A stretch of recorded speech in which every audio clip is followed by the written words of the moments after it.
عمر سعد نے شہداء کے سروں کو تو 10 محرم کی شام ہی کوفے بھیج دیا تھا، خود 11 محرم کی سپہر تک کربلا میں رہا، اپنی فوج کے قتل ہونے والوں کی نماز جنازہ پڑھی، انہیں دفن کیا اور رسول صلی اللہ علیہ وآلہ وسلم کے جگر گوشوں کے سربریدہ لاشیں اسی طرح کربلا کی گرم ریت پر چھوڑ دیے گئے۔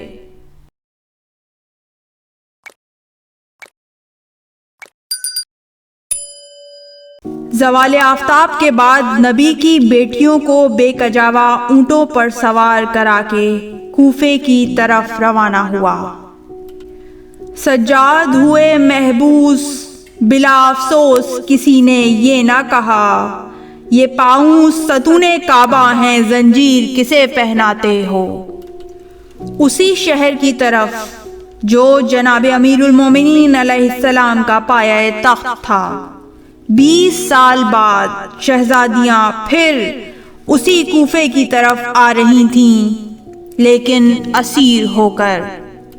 شہزادیوں نے فرمایا کہ ہمیں وہاں سے لے چلو جہاں ہمارے پیاروں کی بے کفن لاشیں بکھری ہوئی ہیں، اور یہ عمر ابن سعد کا منصوبہ بھی تھا کہ سوگواروں کو مقتل کی طرف سے گزارا جائے تاکہ ان کے حوصلے پست ہو جائیں، لیکن یہ تو وہ قافلہ تھا کہ اذیتوں کے طوفان بھی جس کے پائے استقلال میں ذرا سی جنبش بھی پیدا نہ کر سکے۔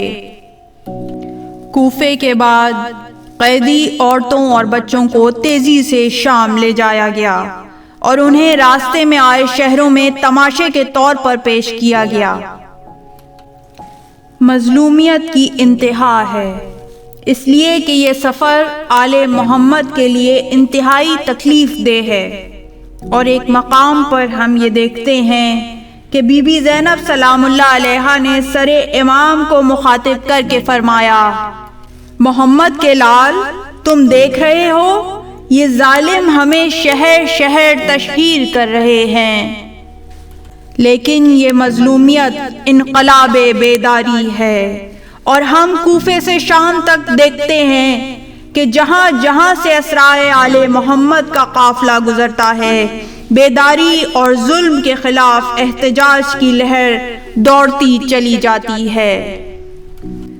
سیدہ زینب سلام اللہ علیہا اور امام سجاد علیہ السلام کے دربار یزید میں خطبوں سے یزیدی فوج کی ہولناک صفاقی اور اس ذبح عظیم کے حقائق سے سرعام پردہ اٹھا، اور اس ظلم کی داستان جنگل میں آگ کی طرح پھیلنی شروع ہو گئی۔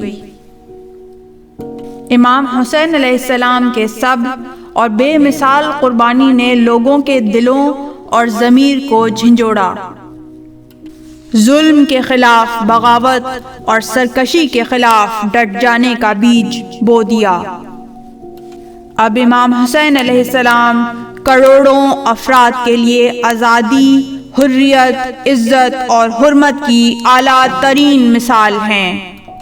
آپ امام حسین علیہ السلام سے سیکھتے ہیں کہ اپنے عظیم مقصد کے حصول کے لیے کسی بھی قسم کی قربانی سے دریغ مت کرو۔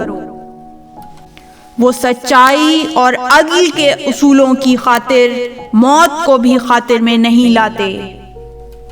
چاہے ہم مسلمان ہوں، عیسائی ہوں، یہودی ہوں یا کسی بھی مذہب سے تعلق رکھنے والے ہوں، ہمیں یہ دیکھنا ہے کہ ہم سچائی اور عدل کے لیے جھوٹ اور ظلم کے خلاف کس طرح جہاد کرتے ہیں۔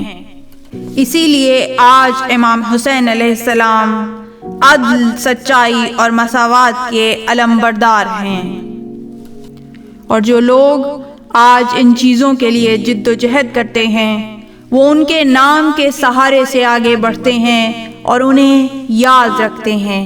امام حسین علیہ السلام کا پیغام کسی ایک قوم، مذہب اور زبان کے لیے نہیں بلکہ پوری انسانیت کے لیے ہے۔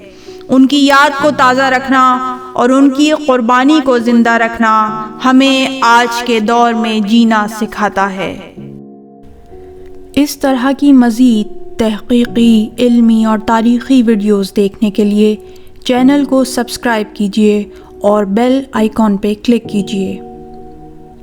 ویڈیو کو لائک کریں اور کامنٹس کے ذریعے بتائیے کہ آپ کو ویڈیو کیسی لگی۔ اگلی ویڈیو تک کے لیے خدا نگہدار۔